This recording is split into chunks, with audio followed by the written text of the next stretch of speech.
Welcome back to your Thursday Loose Women Live. Yes, the trailer for the second Wicked film has just been released. The new movie Wicked for Good will hit cinemas later this year. And alongside me, Kay Adams this lunchtime, my very own gang of wicked witches. I'm only joking.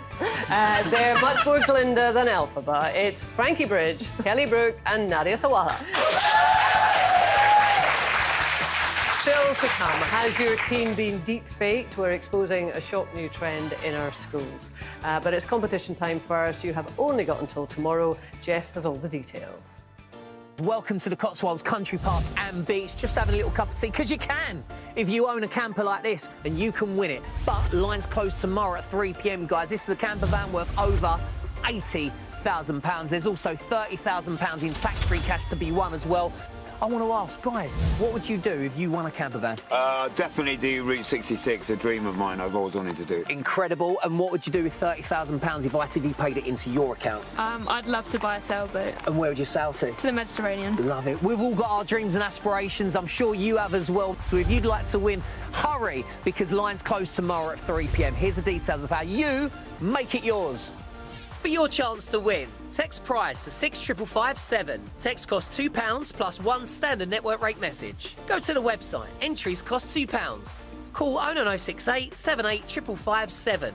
Calls cost £2 plus your network access charge. Or post your name and phone number to CD 23 PO Box 7558 Derby DE1 0NQ.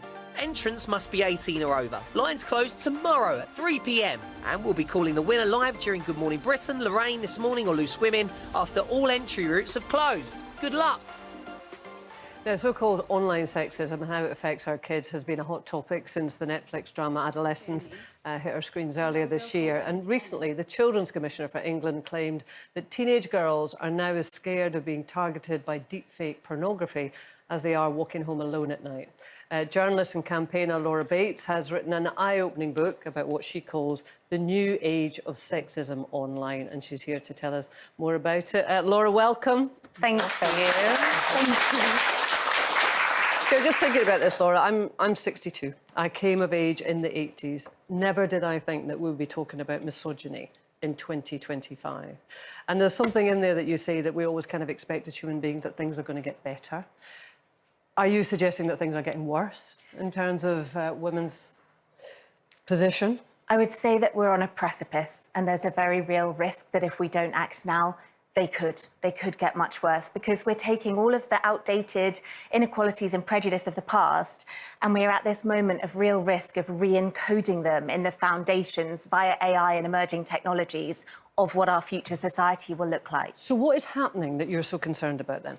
It's really almost impossible to say like how much it's in your day-to-day life already. The problem is when we think about AI and tech, people think, oh, the risks are like a future dystopian robot world taking over. It's not that. It's if you apply for a loan tomorrow, global financial services companies are already using AI in their credit scoring tools that discriminates against women. If you apply for a job tomorrow, 40% of UK companies are using AI in their recruitment processes that we know discriminates against women. So it's not just online stuff, it's in the building blocks of our society. We won't be able to escape it, because at present there just isn't sufficient regulation for when these products are rolled out. Like if there was a multinational food company and they said, well, you know, millions of people use our products around the world every day, a few of them are probably going to die of salmonella, you can't hold us responsible. That would be unacceptable. But with tech, we have this very hands-off approach to regulation. And this is evidentially proven? Yes, so we know that this is something that is growing in terms of its usage. There's been lots of different studies. So ChatGPT is another good example of this. We know 100 million people are using it every week, but UNESCO has done a study that very clearly shows it is amplifying racist and gender stereotypes. Oh, my God. Oh, wow. And how do we... Where's the transparency? Like, how do we know that this is happening? Like, how do you like, investigate this or find all this information? That's the problem. I mean, that's what makes it really hard, because this is a male-dominated sphere. Only 21% of AI researchers globally are women. Men are 80% of AI professors. So we're already kind of on the back So they're foot. right up at the top with the puppet strings. Yeah. That's what it feels like. And you talk a lot about deep fake, AI deep fake. Now, I think a lot of people, probably people here, don't really know what that means. And actually, I was shocked reading this morning just how far it's already gone. So you can just explain what a AI deep fake is. Yeah, so a deepfake is just something that uses technology to create a video or a picture that makes it look like a person did or said something they didn't really say or do. But what we know is that when we talk about the risks of this, you might have heard people talking about political risks to democracy, of it sounding like politicians said things they didn't do. But the risk really at the moment is that 96% of all deepfakes are pornographic in nature, and 99% of those are of women. So actually, 99%? That's right. Can you not deep fake men then? A lot of the apps and technology tools don't even work on a picture of a man's body. So That is really terrifying. That is really terrifying. So somebody can make that not happen, but they can't make it not happen for women. Yeah, And absolutely. when you say women, you know, all women, all ages, all kind of demographics? Or what? Absolutely. So, for example, there was a case quite recently where there were 400 deepfake images and clips of 30 high-profile female politicians in the UK. They were on a website that had 12 million views. It's affecting journalists and politicians, but it's also affecting children. And I'm increasingly hearing from cases of schools where this is happening. In the book, I talk about a case where the girls were as young as 11 when images were made of them, not by a criminal gang on the dark web, Which is what I thought. yeah, This is that's what the police thought too and looked for. When they traced the evidence back, it was their young male peers. I mean, through apps, through just apps they through can get on. apps, easily accessible. You can download them on a phone. You can access them through a search engine. We talk about the online world, and then there's a real world that we all kind of know. Yeah. How do you think what's happening in that online world is affecting our real worlds and our young women? I mean, the real-world impact is so hard to overstate. Like, you can't get across how much these girls I met, some of them have PTSD. Some of them didn't want to leave the house anymore. Yeah. As someone who has had this particular type of abusive material made of me and sent directly to me by men showing themselves abusing me in very explicit ways, the psychological impact is really significant. And if that's the case for me, imagine it being an 11-year-old girl, or the teachers. There are female teachers who are having this happen to them, and then the images are circulated.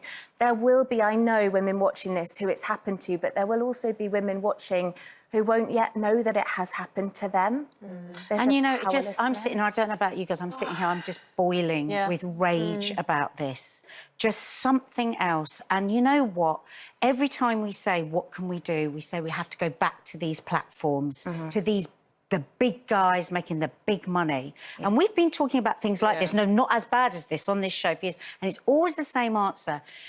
What are we going to do to get these people to stop? Because governments aren't doing anything. There's too much money changing hands. Do you know what? I think it needs an army of people like all of us literally say, we've now had enough. We are sick of just being pushed away with. It's up to the platform. What are you going to do, politicians? What are you going to do to stop it? Like you said, it's going to run away from us before we can do anything. It is. It's going to become embedded. I mean, think about social media, because that's the perfect example of this. Early on, people said it's abusive, there's misinformation, women are having rape threats and death threats. Nothing was done about it, and now it's part of our day-to-day lives, isn't it? It's not just the way we socialise, we all have to use it for our work. It's politics, it's the way people get their news. Yeah, and at this how point, you get a train ticket. Exactly, so it's too late now, but it isn't too late with AI to say, like you said, we need to say to politicians, this is on you, actually, to regulate, to take action like we would expect you to do with any other industry. Us and our children. Yeah. This is outrageous. I mean, is it got to the point now? I saw somewhere that, kids are now having AI boyfriends and girlfriends, and that's how they're socialising now. I mean, how has that happened? Yeah, so this is another thing I explore in the book. It's so-called AI companions. And again, people hear this and they think you're talking about a handful of cases. Last year, just on one Google Play Android store alone, they were downloaded 100 million times. Wow. And these are apps where you can create your ideal girlfriend. You can customise everything, her And treat her breast how you size, shape, please. treat her how you like. She will allow you to abuse her. I've tested these apps out. The majority of them will let you punch them, kick them, sexually abuse them. And when I'd done all that, and I typed in and I said to this girl, do you think it's possible that real-life women might be affected by the way that these apps allow men to treat them? And she said, I don't feel comfortable. We need to stop this conversation now. That was the thing. That was the thing that made her uncomfortable. So what can someone like me, I've got 2 young boys, 9 and 11, how can I educate them? How can I protect them? It's so hard for parents, isn't it? And I'm hearing this question so much, and parents are in such a difficult position because I know there's a lot of people saying don't let them have smartphones or internet access, but those are the tools they need for tomorrow, and they're going to come into contact with it. I think the answer is, as a collective, to put pressure on our political representatives to write to our MPs and say, actually, you need to stand up to this, because earlier this year there was a summit in Paris about AI, and dozens of countries signed a declaration saying, well, it should be ethical and it should be safe, you know, really basic stuff. The US and UK governments refused to sign that statement. What? Which is Laura, should we start an army? Shall we start an army? We can't sort this out. Honestly, I'm boiling with rage. I just don't understand why they would reason for sign not signing it? Do they give one? Or? The UK Money. government specified issues around national security and national governance, but it was notable to me that it was quite quickly after the US saying they wouldn't. The US obviously right now, look at who's standing in the Oval Office alongside President Trump. I mean, I guess it's that whole thing, follow the money. Exactly. If you've got the heads of major tech companies so closely in bed with the US government, that has a global effect. Yeah. Laura, as you will know, we have a right response from the government, and we have been told that the Technology Secretary has been clear. Our online safety laws are not up for negotiation. The Online Safety Act is already law and being implemented. Social media platforms must take action to protect users from illegal material. There it is again. Including extreme sexual violence. In the light of all you've just told us, this is interesting. We have also strengthened laws to ensure platforms take steps to tackle intimate image abuse, and we are dealing with perpetrators by introducing new offences, making it illegal to create intimate deep fake images without consent. Well, we have to see the proof of that, don't we? And we're clearly not at that stage yet. Laura, listen, I can't thank you enough for coming along and explaining that to us. The book is The New Age of Sexism. Laura Bates, everyone. We'll be back straight after this.